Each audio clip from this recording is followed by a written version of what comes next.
बात करते हैं रियल एस्टेट की, अपने घर की खरीदारी। घर जब हम खरीदने चाहते हैं तो सबसे बड़ा सवाल, क्या मैं सही दाम पे घर खरीद रहा हूं? मुझे नहीं पता।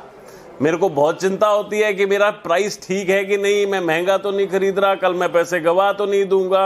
ऐसे बहुत सारे सवाल आते हैं। मैं आपको बताता हूं आसान तरीका आपको घर की वैल्यू पता करने का।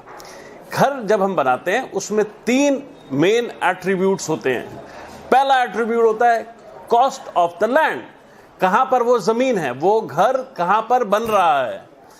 आप मान लीजिए आज हम दिल्ली एनसीआर की अगर बात करें, गुड़गांव में एक गोल्फ कोर्स रोड होती है जो कि बहुत ही प्राइम रोड है, वहां पर एक जमीन का दाम है।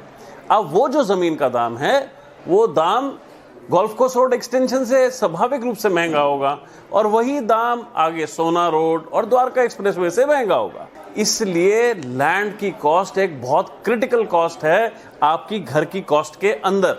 तो जब आप घर खरीदने का फैसला करें तो आप किस एरिया में खरीद रहे हैं, लैंड कॉस्ट वहां पर तकरीबन क्या है, उसको अपने सामने रख लीजिए। दूसरी जो बात, मेन बात है, वो है material cost, cost of construction. अब जो कंस्ट्रक्शन है उसके अंदर जो डेवलपर है वो किस तरह का मटेरियल लगा रहा है, किस तरह की टाइल लग रही है, किस तरह की लकड़ी लग रही है, किस तरह के उसके अंदर सैनिटरी वेयर लग रहा है, फॉल सीलिंग है कि नहीं है, आपका जो है किचन मॉड्यूलर है कि नहीं है। ये सारी एक मटेरियल कॉस्ट की हम चर्चा कर रहे हैं। मटेरियल कॉस्ट जो है, जो नॉर्मल एवरेज अफोर्डेबल हाउसिंग में लगती है, वो तकरीबन 1200 रुपये स्क्वायर फीट से शुरू हो जाती है। अगर हम मॉड्यूलर किचन भी दें और मान लीजिए एसी वगैरह भी दें घर के अंदर, तो वो तकरीबन 1800 रुपये स्क्वायर फीट से 2200-2300 रुपये स्क्वायर फीट तक की कॉस्ट होती है। इसी को अगर हम लग्जरी के अंदर ले जाएं तो कॉस्ट जो है वो 3500 से 4000 रुपये स्क्वायर फीट भी हो सकती है। तो आप क्या मटीरियल खरीद रहे हैं, उसकी क्या रेंज ऑफ कंस्ट्रक्शन कॉस्ट है, ये आपका दूसरा एट्रीब्यूट, इसको लिख लीजिए। तीसरा और आखिरी जो मेन एट्रीब्यूट है वो है cost of finance, cost of capital.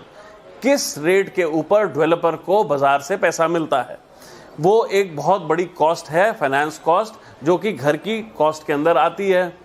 अब आप मान लीजिए जो नेशनल डेवलपर्स हैं, जो बड़े डेवलपर्स हैं, उनको पैसा मिलता है 8% पे, 10% पे, 12% पे, क्योंकि उनको एक्सटर्नल कमर्शियल बोरोइंग से पैसा मिलता है, एफडीआई के थ्रू पैसा आता है, बाहर के पेंशन फंड से पैसा आता है।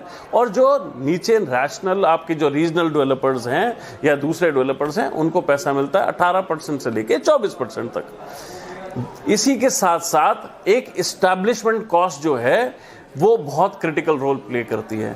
जो बड़े डेवलपर होते हैं उनके पास एम्प्लॉय स्ट्रेंथ बड़ी होती है, उनका ऑफिस का इंफ्रास्ट्रक्चर बड़ा होता है, इस्टेब्लिशमेंट कॉस्ट जो है वो भी कॉस्ट के अंदर ऐड होती है। ये तीनों चीज़ें जब आप ऐड करेंगे तो cost of the product to the developer आपको पता चल जाएगी। इस कॉस्ट के ऊपर डेवलपर 12% से 18% तक का प्रॉफिट जोड़ते हैं और वो एक सेलिंग